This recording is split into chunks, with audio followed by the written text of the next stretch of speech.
PMC ప్రేక్షకులకు నమస్కారం. జీవుడు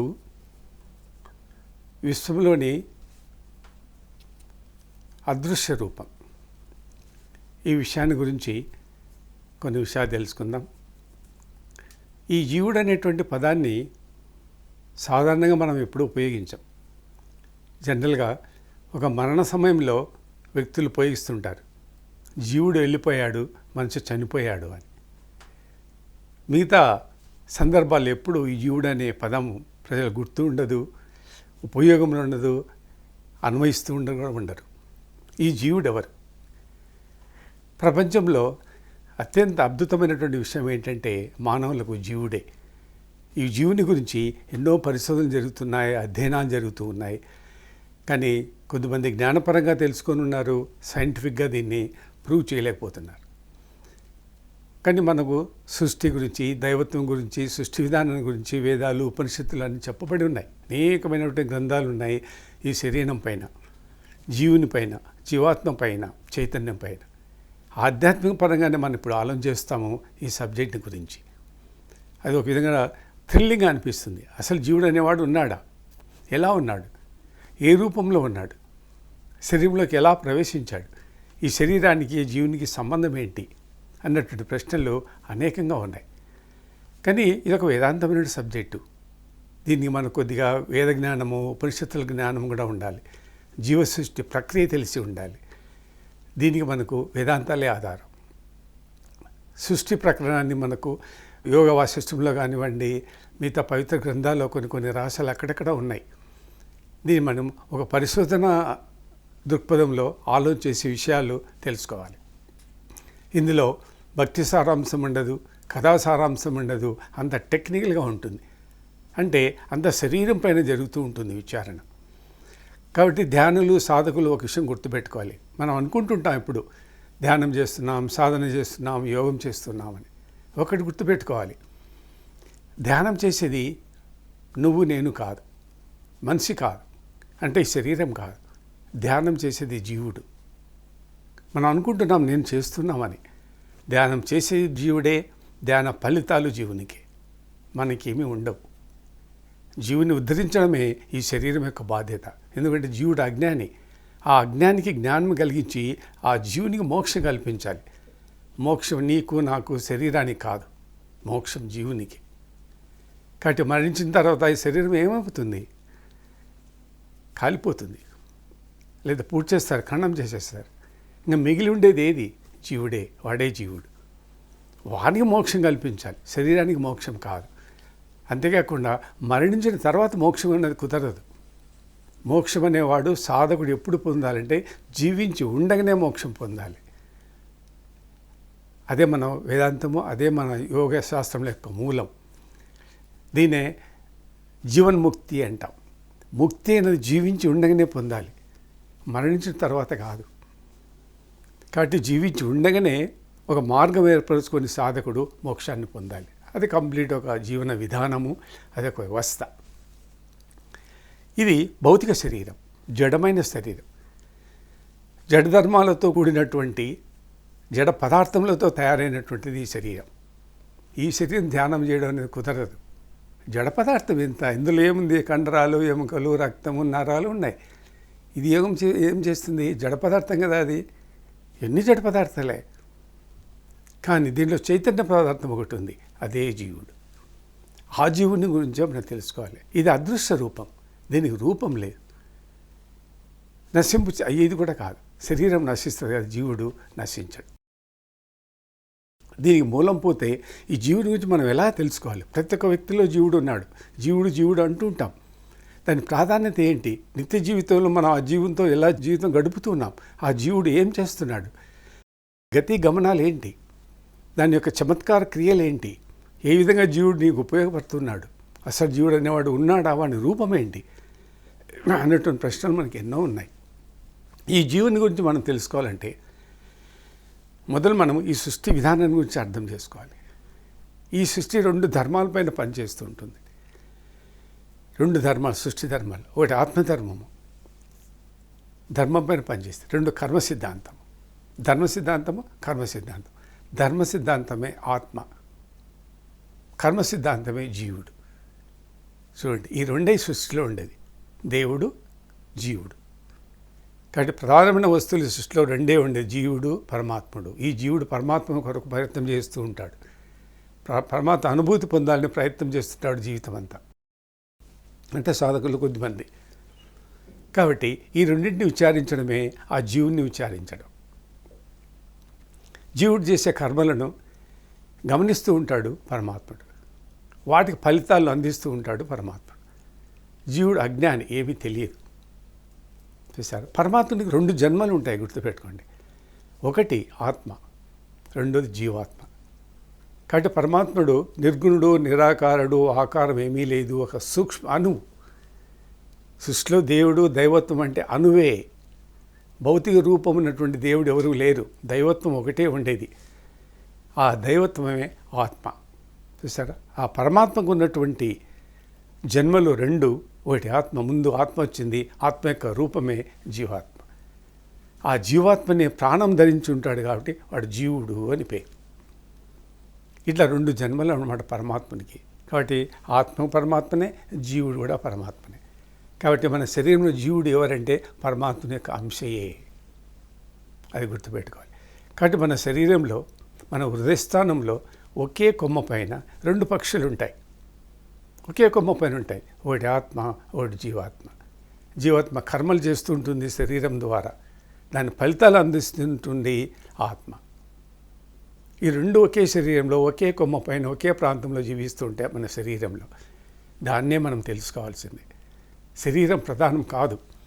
మనం అనుకుంటుంటాం దేవుడు ఎక్కడో ఉన్నాడు, గుడిలో ఉన్నాడు, మందిరంలో ఉన్నాడు, లేదా పూజా గదిలో ఉన్నాడని. బయట నీ శరీరం బయట ఎక్కడా లేడు, నీ శరీరంలోనే ఉన్నాడు. జీవరూపంలో ఉన్నాడు, ఆత్మరూపంలో ఉన్నాడు. నిన్ను ఎప్పుడు 24 అవర్స్ నిన్ను గమనిస్తూ ఉంటాడు, నీ ఆలోచనను గమనిస్తుంటాడు, నీ క్రియలను గమనిస్తుంటాడు, కర్మలను గమనిస్తూ ఉంటాడు. ప్రతి ఒక్కరు జాగ్రత్తగా ఉండండి. ఈ విషయంపైన చాలామందికి అంత అవగాహన లేదు. మనం ఎక్కడిపైన ఆపాదించుకుంటుంటాం, ఈడెవరు లేరు, దేవుడు లేడు, గుడిలో ఉన్నాడు, ఎక్కడో ఉన్నాడని. నీ శరీరంలోనే ఉంటాడు. నీవు చేసిన తప్పులకు, ఒప్పులకి ఫలితాలన్నీ నీ శరీరంలో ఉండి దేవుడే ఇస్తాడు, ఎవరు ఇవ్వరు. కాబట్టి ఆత్మ, జీవాత్మ. ఈ సృష్టిలోని ప్రధానటువంటి అంశాలు 3. మొత్తం వేదాంతం మీకు అర్థం కావాలంటే జీవతత్వము 3 ఉంటాయి. ఒకటి ఆత్మ, 2 జీవాత్మ, 3 మాయ. కాబట్టి ఆత్మ, జీవాత్మ 2. ఈ 2 మధ్యలో మాయ ఉంటుంది. ఈ మాయ ఉంది కాబట్టి ఈ జీవాత్మ ఆత్మను తెలుసుకోలేకపోతూ ఉంది. ప్రతి జీవి, ప్రతి వ్యక్తి యొక్క ప్రధాన ధ్యేయం ఏంటి? మోక్షం పొందాలనే జీవితంలో. అదే మాదిరి జీవాత్మ కూడా మోక్షం కలిగించాలి మనం శరీరం ద్వారా. అది అజ్ఞాని, దానికి తెలియదు. మోక్షము, దేవుడు తెలియదు. జీవుని పక్కనే పరమాత్మ ఉన్నాడు కానీ తెలియదు, ఎందుకు? జీవుడు అజ్ఞాని. కాబట్టి నీవు జ్ఞానాన్ని పొంది, నీకు బుద్ధి, జ్ఞానం, మనస్సు, బుద్ధి ఉంది కాబట్టి జీవుని జ్ఞానం కలిగించాలి, జీవునికి ముక్తి కలిగించాలి.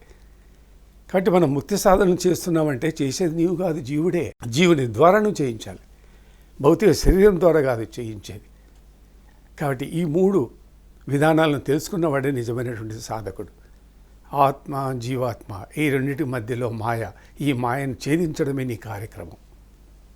కాబట్టి ఈ మాయను ఛేదించాలంటే ముందు జీవుని గురించి తెలుసుకోవాలి.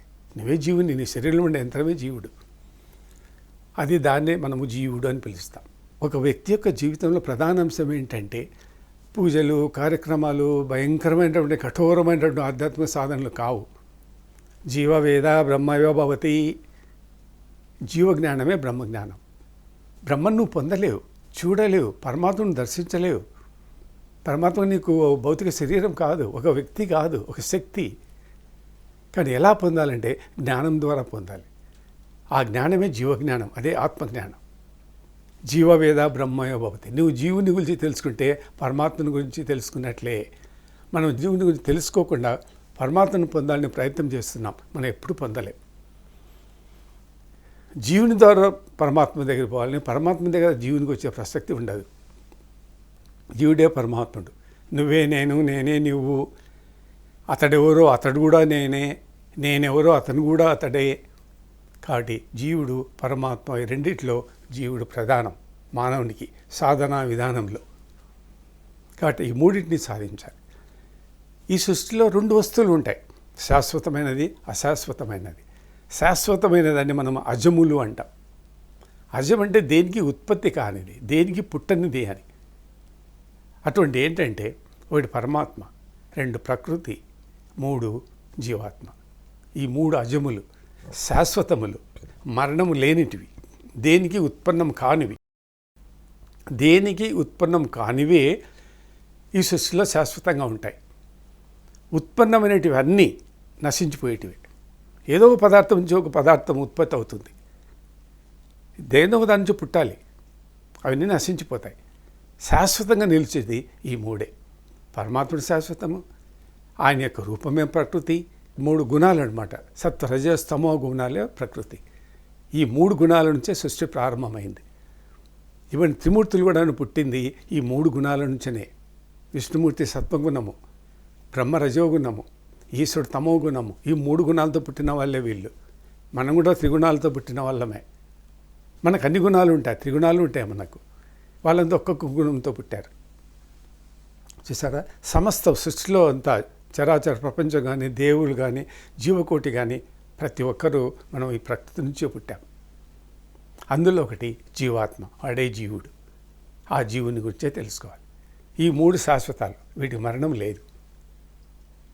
చూడండి, జీవుడు ఎవరో, ఎంత గొప్పవాడో, శరీరంలో ఎలా ప్రవేశించాడో, ఏం చేస్తున్నాడో గమనించండి. కాబట్టి ఆ జీవవేద బ్రహ్మ అని చూసావా. కాబట్టి ఆ జ్ఞానం తెలుసుకుంటే మీరు బ్రహ్మజ్ఞానం తెలుసుకున్నట్లే. నీవే బ్రహ్మము. ఆత్మవేద బ్రహ్మవో భవతి. ఆత్మజ్ఞానం అంటే నువ్వు బ్రహ్మజ్ఞానం కలవానివే. మన ప్రయత్నాలు, పూజలు, కఠోర సాధనలు, యోగాలు, ఇవన్నీ దేని కొరకి? ఆ పరమాత్మను పొందనేకే.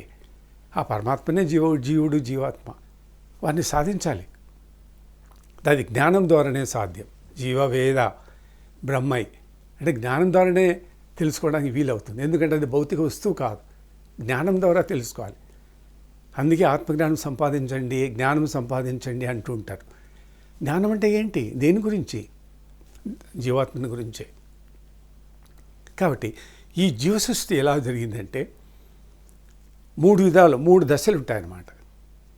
ఒకటి జీవోత్పత్తి. జీవుడు ఉత్పత్తి కావాలి, జీవుడు తయారు కావాలి. ఎక్కడ తయారవుతాడు? భౌతికోత్పత్తి, దేహోత్పత్తి రెండవది. మూడవది శరీరోత్పత్తి. మూడు దశలు ఉంటాయి జీవునికి. శరీరోత్పత్తి, తల్లి శరీరం తయారవుతుంది. అది భౌతిక క్రియ. తల్లిదండ్రుల శరీరంలో 12 నెలలు జరిగేటువంటి ఒక ప్రక్రియ.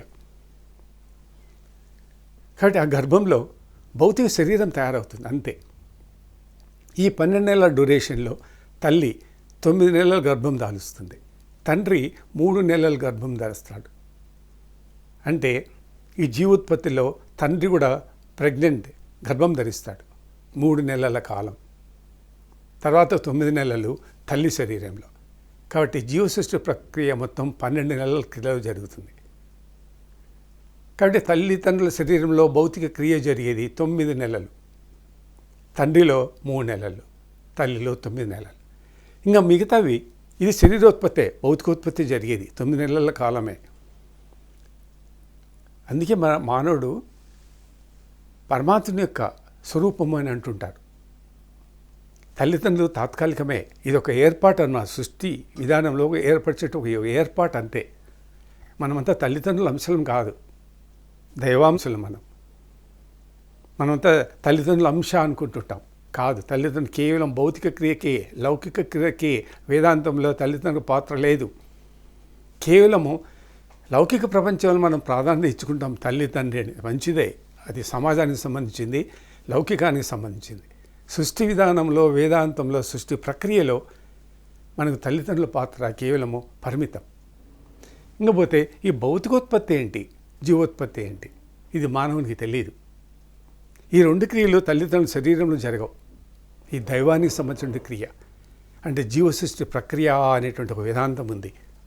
ఎట్లా జీవుడు తయారవుతాడు, ఎట్లా ఈ జీవుడు శరీరంలో ప్రయాణిస్తాడు, ఎట్లా ఈ జీవుడు శరీరం నుంచి బయటకు వెళ్ళిపోతాడు, ఈ క్రియలన్నీ పెద్ద వేదాంతం. దాని జీవసృష్టి ప్రక్రియ అనేటువంటి జ్ఞానం అవసరం మనకి. ఇప్పుడు ఈ సందర్భంలో, ఈ తక్కువ సమయంలో వాటి గురించి చెప్పడం చాలా కష్టం, సమయం చాలు. కాబట్టి ఈ జీవోత్పత్తి క్రియ అంతా పరమాత్మ దగ్గర జరుగుతుంది.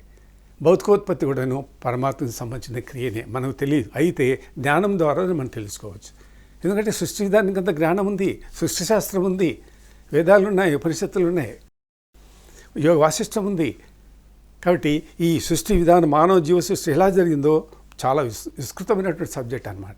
దాని గురించి మనం పట్టించుకోవడం లేదు. ఎవరు పుట్టిన తర్వాత శరీరాన్ని ఉపయోగించుకుంటున్నామే కానీ ఈ జీవుని గురించి ఎవరు తెలుసుకోవడం లేదు.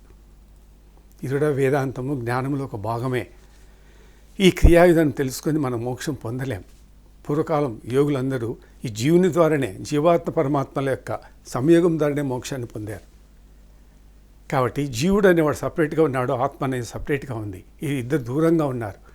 ఈ ఇద్దరిని కలపడమే మోక్ష సాధన. ధ్యానం కానీ, యోగం కానీ, ఇంకొక ఆధ్యాత్మిక కార్యక్రమం కానీ, దీని ఉద్దేశం అంతా ఏంటంటే మోక్షం పొందడమే.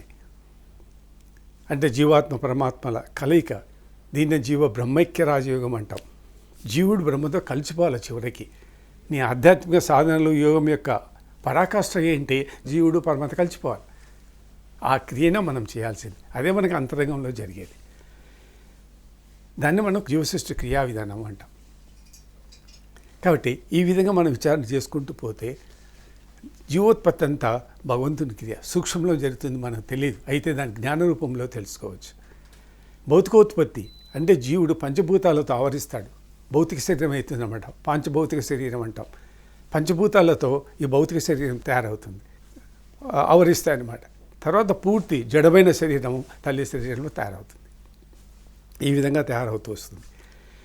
ఈ జీవుని యొక్క రహస్యం మీరు తెలుసుకోవాలంటే బ్రహ్మ, పరబ్రహ్మ, ఆత్మ, జీవాత్మ, చైతన్యము, జీవుడు, ఈ 6 స్టేజెస్లో లాస్ట్ వాడు జీవుడు. ఈ జీవుడు ఎక్కడి నుంచి వచ్చాడంటే ప్రాణంతో వచ్చాడు. ఈ ప్రాణం ఎవరంటే పరమాత్ముడే. ప్రాణం బ్రహ్మ, జీవో బ్రహ్మ. ఆ జీవుడు ప్రాణము 2 భగవంతుడే, పరమాత్మకు అంశలే. అది గుర్తుపెట్టుకోవాలి. చూసారా? తర్వాత ఇది ఎక్కడి నుంచి వచ్చినాయి? ఈ 2 అంటే ఆత్మ, జీవాత్మ నుంచి వచ్చినాయి. జీవాత్మ ఏంటంటే ఆత్మ నుంచి వచ్చింది. అంటే జీవత్వము కల ఆత్మ అని. ఆత్మ జీవునితో సంయోగం చెందింది. అంటే జీవ అణువు ఉంటుంది. ఆ జీవ అణువుతో ఆత్మ సంయోగం చెందుతుంది. అంటే శక్తి, భౌతికం 2 కలుస్తాయి. ఈ శరీరం ఎలా తయారైందంటే భౌతికము ప్లస్ చైతన్యం, ఈ 2 క్రియా విధానం వల్లనే శరీరం తయారైంది. దాన్ని జీవాత్మ అంటాం. ఈ జీవాత్మ ఎక్కడి నుంచి వచ్చిందంటే అణువు నుంచి వచ్చింది. ఈ అణువు ఏదంటే సృష్టి బీజ సృష్టి అన్నమాట. సృష్టి అణువు, బీజాణువు, దైవాణువు, సృష్టి బీజము, దైవకణము, బ్రహ్మకణము అంటాం అన్నమాట. ఆ కణం నుంచి వచ్చిందే ఈ అణువు.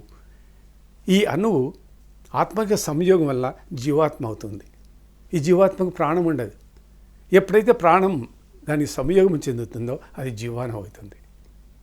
ఈ జీవాణువులో చిత్తం ఉంటుంది. మనసు, బుద్ధి, చిత్తం, అహంకారం 4 ఉన్నాయి కదా. అంతఃకరణాలు ఈ 4 ఉంటాయి. అందులో చిత్తం ఒకటి. చిత్తం అప్పుడు పనిచేయడం మొదలు పెడుతుంది జీవునిలో. చిత్తం స్పందిస్తుంది. చిత్తం స్పందిస్తూనే నీకేమిందంటే జీవభావం పొందుతాడు జీవుడు. చిత్తంతో జీవభావం పొందుతాడు. జీవభావం ఏంటి? జీవభావంతో జీవత్వం కలుగుతుంది. జీవత్వము అంటే ఏంటి అంటే జీవాణువులో పరమాత్మ యొక్క సంకల్పం ఉంటుంది, పరమాత్మ యొక్క ఉపాధి క్రియ ఉంటుంది, పరమాత్మ యొక్క ప్రాణం ఉంటుంది. చూసారా? ఈ 3 కలయికతోనే జీవభావము జీవత్వం పొందుతుంది. ఈ అణువు జీవరూపం పొందాలి కాబట్టి, పొందడానికి పరమాత్మకు అనుగ్రహం ఉండాలి కాబట్టి ఈ అణువే జీవాణువుగా తయారవుతుంది. ఈ జీవాణు ఆత్మ సంయోగం వల్ల జీవాత్మ అవుతుంది. ఈ జీవాత్మ ప్రాణ సంయోగం వల్ల జీవుడు అవుతాడు. ఇవన్నీ 6 వేరు పదాలే కానీ ఈ 6 పదాలు ఒకే భావానికి సంబంధించిందే. అంటే ఈ జీవుడు 6వ దశ. ఈ జీవుడు 6వ దశకు రావడానికి దీనికి ముందు ఎన్ని ప్రక్రియలు ఉన్నాయో చూడండి. అంటే పరమాత్ముడే అనేక రూపాలు దాల్చుకుంటూ మార్పు చెందుకుంటూ చివరికి జీవరూపం పొందుతాడు. అంటే మన శరీరంలో ఉన్నటువంటి జీవాత్మ ఎవరంటే పరమాత్మ యొక్క అంశయే. ఆ జీవ జ్ఞానం మీరు తెలుసుకున్నట్లయితే ఇంకా ఏ జ్ఞానం అక్కర్లేదు, ఏ సాధనలు అక్కర్లేదు. వేదాంతులు చెప్తుంటారు జ్ఞానం పొందండి, జ్ఞానం తెలుసుకోండి అని. కానీ జ్ఞానం ఏంటో, దాని డెప్త్ ఏంటో, ఈ జీవుడు ఎవరో, ఈ జీవాత్మ ఎవరో దీని గురించి చెప్పేటువంటి వేదాంత పరులు, ఎక్స్పర్ట్స్ అంతగా లేరు. ఎందుకంటే మన ఆధ్యాత్మిక వ్యవస్థ అంటే కర్మ వ్యవస్థ. ఇప్పుడు అంత కర్మలకు దారితీస్తుంది. కాబట్టి ఆ విధంగా తెలుసుకుంటారు. తర్వాత జీవ రూపం పొందుతుంది. ఈ జీవ రూపం ఎలా పొందుతుందంటే తల్లిదండ్రుల శరీరంలోని రక్తము మాంసం వల్ల ఇది జీవరూపం దాలుస్తుంది. ఈ విధంగా వచ్చేదే జీవుడు. ఈ జీవుడే మన శరీరంలో ఉండేది. ఆ జీవరూపాన్ని గురించే మనం తెలుసుకోవాలి. కాబట్టి దీన్ని మనము రకరకాల పేర్లతో పిలుస్తూ ఉంటాం. జీవుడు అని, జీవాత్మ అని, ఇంకొక పేరు అన్నిటి మూలభావం ఒకటే, పరమాత్ముడే. ఆత్మనే అనేక రూపాలుగా మార్పు చెందుకుంటూ వచ్చింది. ఆ మార్పుడే మనం ఈ సృష్టిలో ఉండేది ఒకటే ఒక వస్తువు, రకరకాల వస్తువు లేవు. ఒకటే వస్తువు ఉంది, దాన్ని అవస్తువు అంటారు. అవస్తు అంటే వస్తువు కానీ అవస్తువు, అదే ఆత్మశక్తి. దేవుడు అనేది శక్తి, రూపం లేదు, నామం లేదు, బ్రహ్మ మనిషి కాదు, వ్యక్తి కాదు, ఒక శక్తి. కాబట్టి ఆ పరబ్రహ్మలో ఉండేది ఏంటంటే ఆత్మశక్తే. పరబ్రహ్మలో ఉండేటువంటి వస్తువు ఏంటంటే ఆత్మనే. ఆత్మశక్తితో కూడిన వాడే పరబ్రహ్మ. మరి ఆత్మ ఏంటంటే ఆత్మశక్తియే. ఎందుకు పరబ్రహ్మ ఆత్మ అంటే ఈ ఆత్మలో చైతన్యం ఉంటుంది, క్రియాశీలత ఉంటుంది. అందుకని దీన్ని ఆత్మ అంటారు. విశ్వ చైతన్యం అంటే ఆత్మనే. పరబ్రహ్మ నిర్గుణం, నిరాకారం, తెలియదు ఎవరికి. కాబట్టి ఆ అవస్థ ఏదో వస్తువు కానిది ఆ వస్తువుని తెలుసుకోవాలి. ఆ వస్తువుని తెలుసుకోవడమే ముఖ్యమైనటువంటి సాధన మానవునికి. కాబట్టి ఈ జీవుడు ఈ విధంగా ప్రక్రియ చెందుకుంటూ శరీరంలో చేరి శరీర కర్తవ్యాలు నిర్వహిస్తూ ఉంటాడు. ఈ జీవునికి కొన్ని బాధ్యతలు ఉన్నాయి. ఆ బాధ్యతలు నిర్వహించేది ఎవరు? జీవుడే. కాబట్టి ఈ సృష్టిలో జీవం అనేటువంటి పదార్థం ఒకటి ప్రత్యేకంగా లేదు. ఈ సృష్టిలో ఉండేది ఒకటే ఒక వస్తువు, ఏకమైవాద్వితీయ బ్రహ్మం ఒక్కడే సృష్టిలో ఉండేది. దుమ్ము నుంచి, ధూళి నుంచి, మహాజంతువు, మహాజీవి వరకు పరమాత్మనికి అంశలే. అంతవరకు ఏకమేవాద్వితీయ పరమాత్ముడు అద్వితీయుడు. ఏది లేదు ఈ సృష్టిలో, అంతా శూన్యం. సర్వం కల్విదం విద్య, సర్వం కల్విదం. ప్రతి ఒక్కటి ఈ సృష్టిలో పరమాత్మునికి రూపమే. బహుశా ప్రజాయేవా అని చెప్తాది వేదం. అంటే నేనే అనేక రూపాలను ధరించి ఈ సృష్టిని నిర్మిస్తాను. కాబట్టి ఈ జగత్తు సృష్టి అంతా పరమాత్మనికి అంశయే, అణువే. ప్రకృతి అణువు, లేతే సృష్టి బీజం అన్నమాట అణువు. ఆ అణువులోనే సృష్టి అంతా ఉంది. ఇంత పెద్దంత సృష్టి ఎక్కడ ఉంది? మనమంతా ఎక్కడున్నామంటే అణువులోనే ఉన్నాం. ఆ అణువులోనే మనం తెలుసుకోవాల్సింది. కాబట్టి పరమాత్ముడికి కొన్ని బాధ్యతలు, డ్యూటీసు, కార్యక్రమాలు, ఉపాధులు ఉన్నాయి. కాబట్టి జీవుని కూడా సృష్టించాడు. సృజనే శక్తి ఉందన్నమాట పరమాత్మనికి. అంటే సంకల్ప శక్తి. సంకల్పంతోనే ఒక పనిని సాధించడం. ఆ పరమాత్మ యొక్క సంకల్ప శక్తితో జీవుడు రూపొందాడు. బ్రహ్మ, పరబ్రహ్మ, ఆత్మ, జీవాత్మ ఇట్లా రూపాంతరం చెందుకుంటూ చివరికి జీవుడవుతాడు. ఆ రూపంగా వచ్చిన వాడే పరమాత్ముడు. ఈ జీవునికి, మన శరీరంలో జీవునికి పరమాత్మకు సంబంధం ఏంటి అంటే, జీవునితో అనాది కాలం నుంచి పరమాత్ముడు సంబంధం పెట్టుకొని ఉన్నాడు. మన శరీరం ఉంది, ఇది కేవలం ఇండిపెండెంట్ శరీరం కాదు. ఈ శరీరానికి పరమాత్మనికి సంబంధం ఉంది. దాన్ని మనము ఉపాధి అంటాం. పరమాత్మనికి ఉపాధి, శరీర సంబంధం పెట్టుకున్నాడు దేవుడు. ప్రతి ఒక్క జీవి పరమాత్మతో సంబంధం ఉంది, గుర్తుపెట్టుకోండి. ఎందుకు? నీ శరీరంలో ఉన్న ప్రాణం పరమాత్ముడే, జీవి పరమాత్ముడే, జీవాత్మ పరమాత్ముడే. కాబట్టి అన్ని పరమాత్మతో లింక్ అయి ఉంటాయి. కాబట్టి ఉపాధి సంబంధం ఏర్పరచుకున్నాడు దేవుడు మన శరీరంతో. ఆ ఉపాధి సంబంధాన్ని మనం తెలుసుకోవాలి. ఏంటి ఆ ఉపాధి సంబంధం అంటే? ప్రాణం. శరీరం తయారైంది, జీవుడు ఉన్నాడు, జీవాత్మ ఉంది, అన్నీ ఉన్నారు. కాబట్టి ఈ జీవునికి ప్రాణం కావాలి కదా. ప్రాణం లేదు జీవుడు లేడు. జీవునిలో ప్రాణం ఉంది. ఆ ప్రాణం ఎవరు? పరమాత్ముడే. కాబట్టి ఆ ప్రాణ ఉపాధి, శరీరానికి సంబంధించినటువంటి ప్రాణము అన్నటువంటి ఉపాధి కర్తవ్యంతో పరమాత్ముడు ఈ జీవితో సంబంధం ఏర్పరచుకొని ఉన్నాడు, శరీరంతో సంబంధం ఏర్పరచుకొని ఉన్నాడు. కాబట్టి ఆ ప్రాణం లేని జీవుడు లేడు, జీవుడు లేని జీవాత్మ లేదు, జీవాత్మ లేని ఆత్మ లేదు, చైతన్యము లేదు. మూలం అన్నిటికీ పరమాత్ముడే. ఆ మూలం నుంచి లాస్ట్కి వచ్చిందే జీవాత్మ. కాబట్టి పరమాత్మ యొక్క అంశయే జీవుడు. పరమాత్మ యొక్క సృష్టి గర్భకారణమైనటువంటి శక్తిని, తన రూపాన్ని, తన శక్తిని బీజంలో నిక్షిప్తపరిచాడనమాట. బీజం, అణువు. ఏది ఆ బీజం? మానవ సృష్టికి శుక్లం. మానవ శుక్లం ముందు వేస్తే వీర్యం, ఆ వీర్యంలో ఉండేదే జీవుడు. జీవుడు ఎక్కడున్నాడు? జీవాత్మ ఎక్కడుంది? ఆ శుక్లంలోనే ఉన్నాడు. అందుకే తత్వమసి అంటారు. తత్ అంటే పరమాత్ముడు, తత్వమసి తత్ పరమాత్మ, త్వం జీవుడు. ఆ త్వం నుంచి వచ్చినవాడే త్వం, అంశ, పరమాత్మకు అంశయే జీవుడు. త్వం అసి అయితివి. శరీరంలో ఏ జీవరూపం అయితే ధరించున్నాడో వాడు ఆత్మ యొక్క అంశయే తత్వమసి. కాబట్టి బ్రహ్మ పదార్థమే పరబ్రహ్మ. మాయారూపంలో ఉంటాడు దేవుడు, మాయా శరీరం కలిగి ఉంటాడు, మాయోపాధి కలిగి ఉంటాడు. జీవుడు శరీరం ధరించి ఉంటాడు, భౌతిక ఉపాధి, సంసార జీవనం, సంసారం గడుపుతూ ఉంటాడు. కాబట్టి ఆ సంసార జీవియే జీవుడు. వీడు అనేకమైనటువంటి జన్మల్లో ఎత్తుతూ ఉంటాడు, అనేక సంసారాల్లో పుడుతూ ఉంటాడు. సంసార ఆసక్తి ఎక్కువ జీవునికి. ఈ జీవుడు శరీరంలో సంచరిస్తూ ఉంటాడు, ఒక చోట అంటూ ఉంటాడు. చాలా సూక్ష్మమైనటువంటిది అనమాట.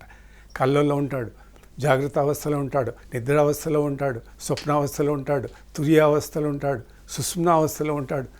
ఒక్కొక్క దశలో ఒక్కొక్క చోట జీవుడు ఉంటాడు.